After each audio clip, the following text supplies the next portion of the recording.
Alright, YouTube, so it's been a while since I put up anything on here. It's pretty cold out today. It's probably in the 30s maybe, low 30s. But I haven't really put anything out for a while because one, I've been working. I worked pretty crazy hours all the way up until like almost Christmas. And two, you can't find any ammo, reloading supplies, anything. So it's been pretty tough to make content on YouTube, and I've noticed that on all the other channels too. I mean, nobody's really putting out too much content except on guns maybe that you can still get ammo for. Nobody's really doing not I mean not really too much shooting. A lot of it's political videos and stuff like that. And I don't really care too much to watch that kind of stuff. I mean, I do, but I'm just not into that stuff. But I got a few new guns over the of course, the last probably I don't know 6 months. You saw one of them was I got that CVA 4570. If you watch any of my videos, and I got at the time I bought that, and then I bought a Howa, a 300 Win Mag, and I actually made a video on it, and I was so disgusted with it that I actually just deleted the video because I didn't know if it was the scope or the ammo or what was going on. So I shot it a bunch after that, and the best groups I could get was maybe with hand loads and with factory loads was Winchester 180 grain power points, which was about a 2.5 inch group. I mean, I tried two different scopes, actually three different scopes, probably 6 or 7 different rounds. I mean, I tried everything, and that gun just would not shoot. So I actually traded it in for a Winchester XPR with a wood stock, and it's a really nice rifle. I mean, it's their cheap line, but I put a decent scope on it and everything, and took it out and shot it. And the first 3 shots was about 3/4 inch group, and then I shot a different kind of factory ammo because I had about 4 or 5 boxes of factory ammo. I had Remington AccuTips 180 grain, and then I had Winchester the gray box 180 grain, and then I had Hornady 150 grain bullets, and every one of them shot probably right around an inch. So very happy that I decided to get rid of the Howa. I mean, I like that Howa, but it just wouldn't shoot. And there's actually videos online about it. And there's another YouTube channel. I can't remember the name of it, but they shot the Howa 300 Win Mag like crazy. They just couldn't get in, and I was getting the same results. And I seen a lot of people on there, giving them a bunch of flack because they said, it probably was a scope or this and that, and it wasn't. It was the gun because I had pretty high-end scopes on mine, and it just didn't do any better. So I'm glad I made that, but I've only shot probably 10 rounds out of that Winchester, so I'm going to start hand loading for that and doing some hand loading for the 300 Win Mag. And then I actually went back right after I bought that, and they had this gun in, and it was really cheap because it was a distributor screw up. They were supposed to give them a 308, and they sent them this caliber, which is the 338 Federal. For those of you that don't know what this is, it's a 308 casing necked up to a let's see if I can get a little better, 338 bullet. Now this is the Savage Hog Hunter, which I thought was a pretty neat gun. It's got a 20-inch barrel on it. Like, it's pretty heavy up until where it's cut off at. If it had the other probably 2-3 inches, it might just be medium, like a medium taper barrel. But it's heavy back here and pretty heavy up front. But what I like though is it came with the open sights. You don't see any guns that come with open sights anymore. And then threaded barrel, so I might put like a nice break on it, like a nice radial break, kind of match the diameter of the barrel. But I was having trouble because I couldn't find a scope base for these things because everybody and their brother has been out buying guns and buying the parts for them. And I finally found a one-piece scope base. I wanted a one-piece one. I didn't want a two-piece. And then this gun's pretty nice. I mean, but it's got the AccuTrigger, but this is the older model, and the AccuTrigger on this thing. The new ones have the bottom bolt release with the different AccuTrigger. And those models, the AccuTrigger is nice. This one has the top bolt release, where this slams down when you pull the trigger. It's a little bit crunchy. It's still probably better than a lot of triggers, but it's pretty heavy. The only complaint I have about this gun is this. I hate a plastic trigger guard. If there's one thing I cannot stand is a plastic trigger guard. But I actually have a metal one at home, but it needs a little bit of filing to make it work. Other than that, I haven't really shot too much from it. I've been messing with it, sighting it in. And this ammo is not shooting the greatest, but first 3 shots were within about a quarter, and then the last 2 were off to the side, but barrel got a little bit toasty. So I've only shot about 8 shots out of this gun.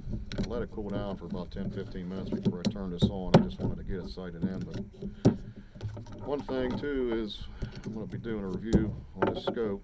I don't really like pushing too many products I don't like, but I like these Riton optics. I actually emailed them and asked them if I could test one of their scopes out, and they were more than happy to send me one out to try out. I actually think I'm going to purchase it off of them instead of sending it back. But it's the 4-16 model, and it's really nice. It's got a really nice reticle in it. It's like a kind of like a tactile reticle, but what it is it's missing the top, probably half of the top post. So it leaves that whole top open, so you don't have nothing in your way. And then it's got a dot for the center. Now at 100 yards, it only covers about half of a 1-inch circle at 100 yards. So I'm going to have to, it's probably a half-inch dot, half MOA dot at 100 yards. So it's really nice for trying to shoot. If you would put this on like a precision gun, it'd be really great. But it's more like geared towards their hunting line. They have their upper tier scopes for like target shooting and stuff like that. Now this has adjustable turrets on it and stuff like that, but they are capped. You can re-zero them. But for being a hunting scope, I probably won't mess with it too much. Now their side focus, it doesn't really have like 50, 10, it's nothing like that. It's just got like a dial on it, so you can dial to where you need it. And it works really good. Once you get it set at like 100 yards, you're pretty much clear out to a couple 100 yards. So I'm going to do a review on this. I'm just kind of testing it out right this second to see how I like it and everything. And so far, the glass is really clear. I put it up there with the rest of these scopes for the price range. Actually, it's better than what the scopes are in the price range. It's actually not a really expensive scope.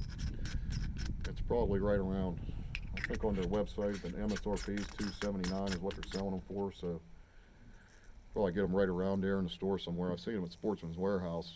And when Sportsman's Warehouse had their Black Friday sales, they had a pile of these scopes in there. And I went back in the next day and they were all gone. So people were starting to buy them and use them. So I think you guys should check them out. But I'm just going to do a couple shot group here. I don't want to shoot up on. I got a couple boxes of this. Luckily, whenever I bought this gun, where I buy stuff at, whatever guns they have in stock, they usually try to have ammo.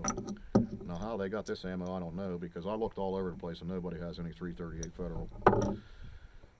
So I'm going to do probably like a 3-shot group, see what we get. This is the 185. This is the 185, I think it's the Fusion, yeah, Federal Fusion, MSR. This is a really popular round, actually, in AR-10s. And it's going right around 2,700 feet a second with right at like almost 3,000 foot-pounds. Now with this cartridge, the reason why I like this is there's not a lot of bullet selection for it. You can pretty much shoot it from like a 160 Barnes up to like a 225. So your grain weights aren't going to be like real hot and heavy.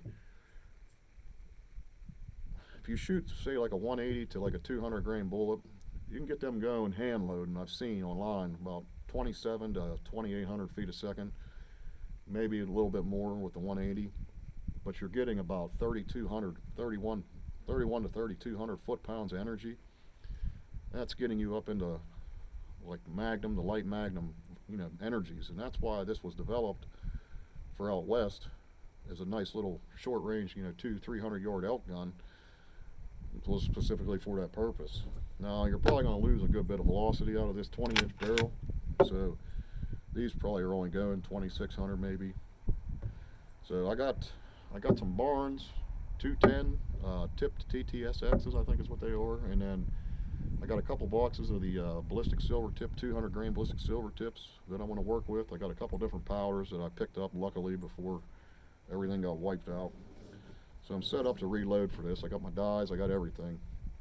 Now the only complaint I have right now is that this thing, this last right here, it is tight. And like, I don't know why. I mean, the brass and everything looks good. I mean, it might just need broke in, probably needs cleaned. So I'm going to do a 3-shot group, go down and check it out. There's a bunch of bullet holes in the paper, and that's just because I was sighting this thing in. And I did the old redneck bore sight where I looked down the barrel. So it took me a couple shots to get it to where I wanted it.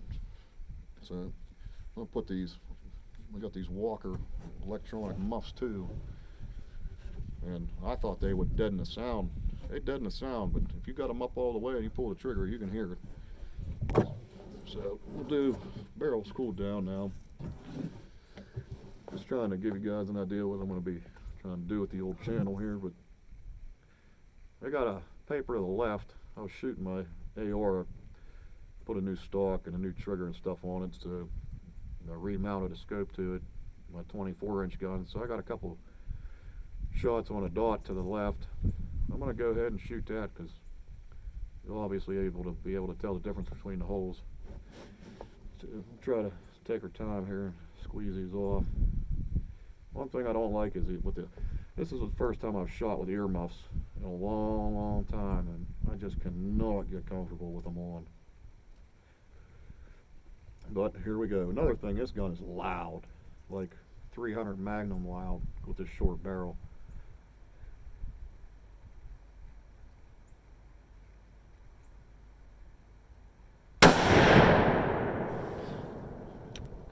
Another thing, this gun kicks. You're definitely feeling the energy coming backwards as much as it is going forward. I didn't think it was going to be that bad. I thought maybe like a 308. It's probably just under my 300 Magnum. Well, it's not that bad, but it's probably 30-06 with 180 grain bullets.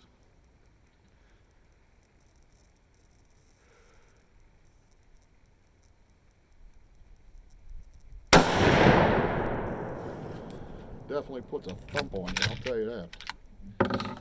Like, this isn't a little kid gun. This is taking a bear hunting gun.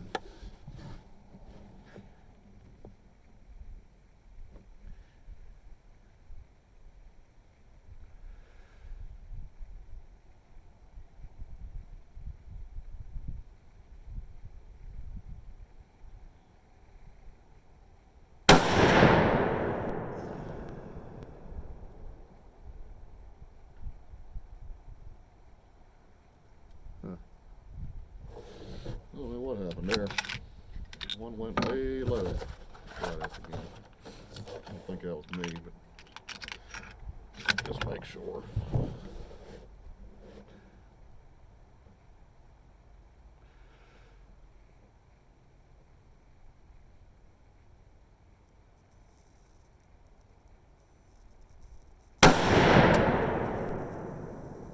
That must have been me. Must have been the way I was holding the gun. Let's go down. I'll show you this group real quick.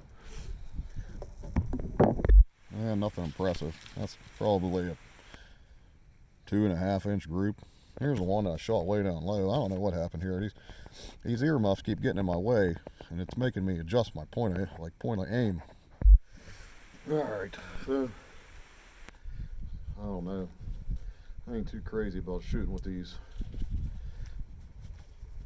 muffs on just yet because they keep getting in my way, but it's getting a little bit chilly out here, so I'm going to wrap this up. But we're going to start hand loading for this thing. I'll do a final review on this Riton optics, but all in all, I mean, I'm happy with the gun. I can't really complain about the ammo, how it's shooting just right now, because that's my only option, and it's kind of made more towards an MSR, but it's kind of what I've been noticing was about 2-inch groups with it. So we'll see once we start hand loading for it. If I can get it down to like an inch, inch and a half, we'll go with that. But we'll see what happens. But I'm going to wrap this up because I'm getting cold, and I'll be putting out some new videos here soon, so just keep your eye out. Thanks for watching, guys, and I'll start putting some more videos out here soon, so thanks a lot.